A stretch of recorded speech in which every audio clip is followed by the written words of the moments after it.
ururka qabyaaladiid waa urur bulshadu ka wacyigeliya dhibaatada qabyaalada ruwaayado barnaamijyo kale ay qabtaan si ay dadka u tusiyaan dhibaatadaasi.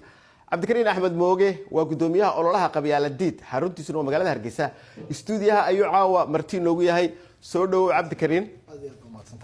cabdikariin marka hore bal dadka Soomaaliyeed ayaan aqoonin bal waxaad noo sharaxdaa ururkiinan ololaha qabyaaladiid muxuu qabtaa muxuu yahay. ololaha ururka qabyaaladu waa dadaal shacab oo la doonayo dadka Soomaaliyeed in laga wacyigeliyo qabyaalada. waxaan aaminsanahay qabyaaladu inay tahay mushkilad weyn oo dadka afka Soomaaliga ku hadla ku habsaday. ummadaha adduunkuna markay mushkilad noocaas oo kale jirto way ka doodaan way ka hadlaan mushkiladan laga hadalna xalkeeda lama helo.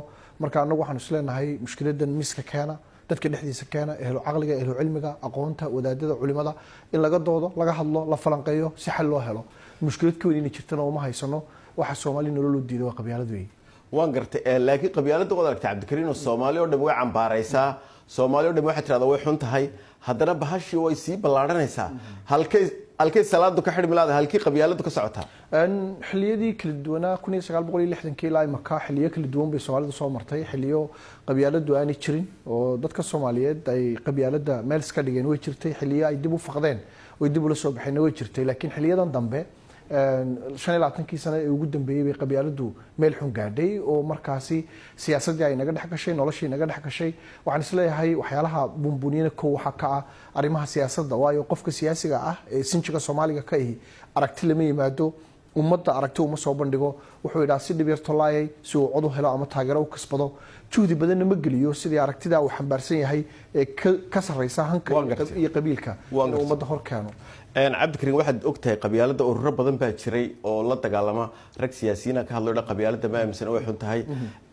idinku maxaa kaga duwan tihiin ma tii horumad wadaan mise hal abuur cusub baa keenteen. anagu waxaan nahay horta fudeedayaal baan nahay campaignka ololaha ururka qabyaaladu wuxuu fudeeyaa in dooduhu dhacaan sidoo kale wuxuu wacyigeliyaa dhalinyarada.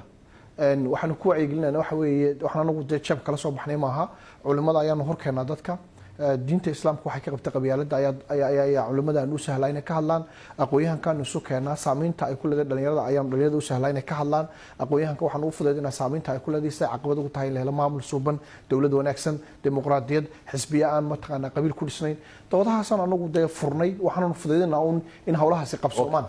waxaasoo dhan way fiican cabdikariin laakiin waxaasoo dhan waa laga hadlay ragga xisbiyada haysta way ka hadleen wada aragtay ragga siyaasadda ka hadleen culimada qaar way ka hadashay haddana way xidhmi laadahay.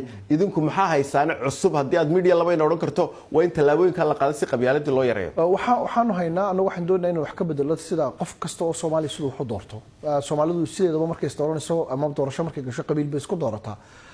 inta halka fadhidina xal lama helayo waxaan doonaa qofka Soomaaliga inuu ka koro inuu codkiisa ku bixiyo yaa isku haybtiin yaa isku qabiiltiin. waxaan rabnaa qofka Soomaaliga inuu fikiro meel kasta oo Soomaali degto oo doorasho ka dhacayso inuu yiraahdo yaa mushkiladan ku haysata shaqo la'aanta nolol la'aanta yaa xal u haya oo iska ilaawo qabiilkii qolada waxyaalaha xilliyada ay qabyaaladu dararto ay noolaato ay weynaato ay naxda waa xilliyada doorashada dhacaya kow dadku inay ka xoroobaan laba inay ogaadaan qabyaaladu inay xaraan ku tahay diintooda waa dadka Soomaalidu waa muslimiin boqolkiiba boqol wixii Ilaahay ka reebana waa inay ka tagaan qabyaaladu waa xaraan meel kuma laha ma taqaana diinta islaamka dhexdeeda. waad mahadsan tahay cabdikariin axmed mooge gudoomiyaha ololaha qabyaaladiid oo maanta inoogu bartay istuudiyaha BBC. cabdikariin aad baan ku aad iyo aad baan idinku mahadsantiin.